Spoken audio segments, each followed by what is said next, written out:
So let's discuss a problem from electromagnetism. So here it is related to the topic two charges suspended by means of threads, and we need to find equilibrium angle of inclination.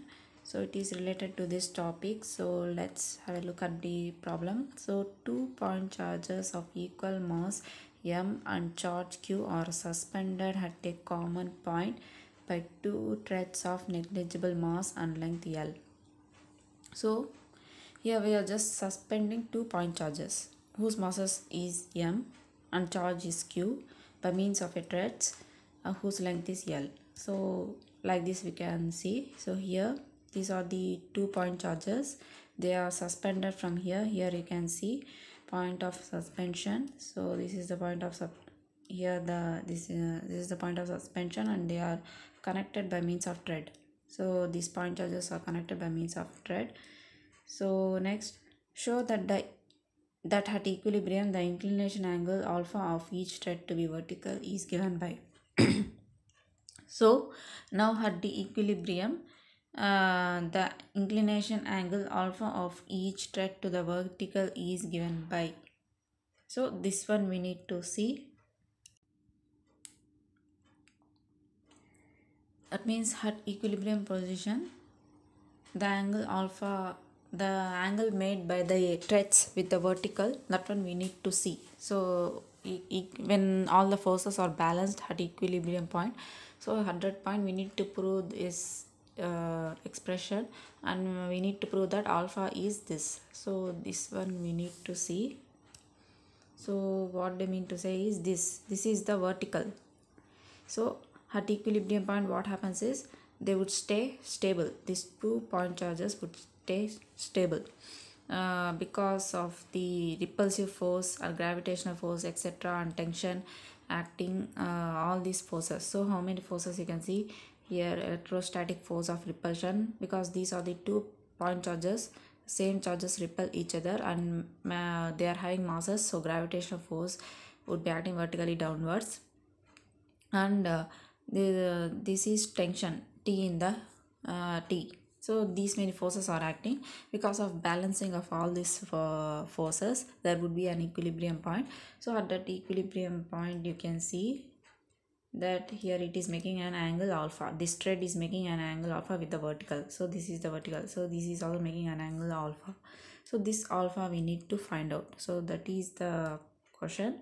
So this is the procedure. So actually here what we need to do is we just need to split up it into components. So first of all, so this is the tension. So for this charge, if we consider, so this is the tension. So now if we draw components for this, so like this, these are the 2 components. So this is the tension. So here it is making an angle alpha. These both lines are parallel, so here also it is making an angle alpha. So this is the tension, this is the resultant force. So this is nothing but T sine alpha, and this is nothing but T cos alpha. So from the diagram we can see this T cos alpha is balanced with this weight. So hence we are having T cos alpha equals to mg. In the same manner, so here next thing is this T sine alpha force, that is sine alpha's component of the tension is balanced with this electric force. So hence we are having this. So T sine alpha is also Fe. So here you can see the gravitational force always acts vertically downwards, and tension is towards along the thread towards the suspension point, and this repulsive force, so they just repel each other. So they just tend to move away from each other. So that's why we are having this kind of direction of Fe and T. And finally if we split up this T into components, so we are having this 2 equations from the free body diagram. So next, we just need to divide these two equations. So just on dividing these two equations, so t sin alpha divided by t cos alpha on the left hand side, so t would get cancelled, so sin alpha by cos alpha, and here on the right hand side, fe by mg. So mg, and we know that for electrostatic force of repulsion, so that is nothing but 1 by 4 pi epsilon naught q1 q2 by r square. So 1 by 4 pi epsilon naught q1 q2 by r square, 1 by 4 pi epsilon naught q1 q2 by r square, that is nothing but q, this q and this q square by r square, 1 by 4 pi is epsilon naught q square by r square. So this is the electrostatic force of repulsion. So next thing is,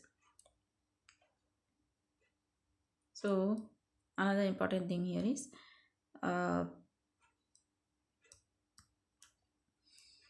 so this is the entire length of the string. So if this is alpha, then this from here to here the distance would be, we know that sine alpha is nothing but opposite side by hypotenuse. So this is the opposite side. So opposite side by hypotenuse is L.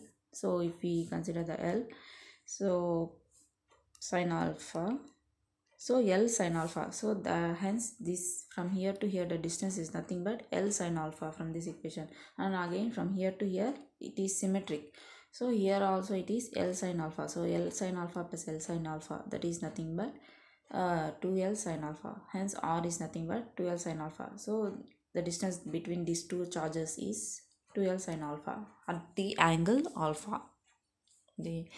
So we just need to substitute this r in this r value in this equation. So on substituting that, r square is nothing but sin r square alpha, 4, that is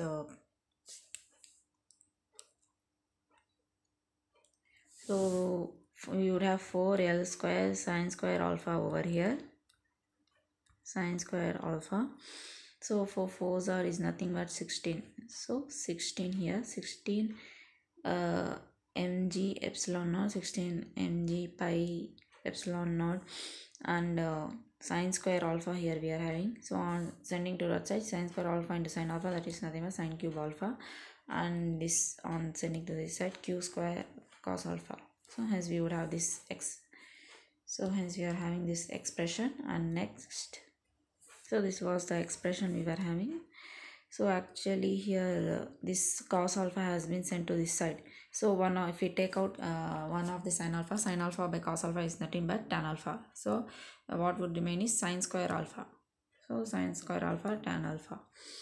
Required alpha is very small. So when alpha is very small, when the angle is very small, so tan alpha is nearly equal to alpha, that is sin alpha. So tan alpha is equals to tan alpha is nearly equal to sin alpha, that is nothing but alpha. So for small angles, we know that sin 0 is equal to 0. So like that, if you consider very very small angles, 0.001 like that, so alpha sin alpha and tan alpha must be equal to alpha. So we just need to replace here. So here, so tan alpha is nothing but alpha, sin square alpha is nothing but alpha whole square, that is alpha square into alpha, that is alpha cube. So remaining all the terms would remain as usual. And q square, we just need to find out alpha, so we just need to send all these terms to that side, so except alpha remaining terms. So if we send this entire thing to that side, so q square by 16 pi epsilon naught mgl square, and alpha cube is there, so taking cubic root on both sides, so sending this cube to that side, we would get, so like this, whole power 1 by 3. So this is the final value of alpha we are gonna get. So this is this was the thing we needed to prove. So at equilibrium point, the angle, so this angle, so at equilibrium, that means it would stay as such, so these charges would stay there only at equilibrium point, they won't move to this side or that side. So this is nothing but equilibrium point at that point alpha, so that is this. So this is the solution of this problem. So thank you.